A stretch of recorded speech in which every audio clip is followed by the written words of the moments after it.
Hello guys, आज आपण बनवणार आहोत मशरूम मसाला.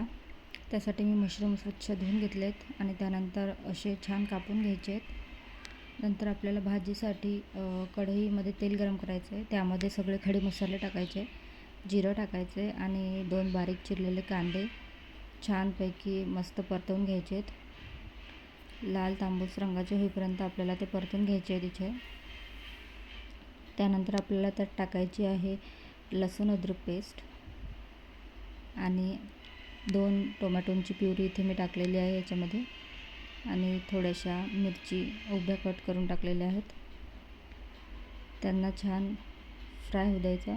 नंतर त्याच्यामध्ये हळद, तिखट आणि धने पावडर टाकलेली आहे.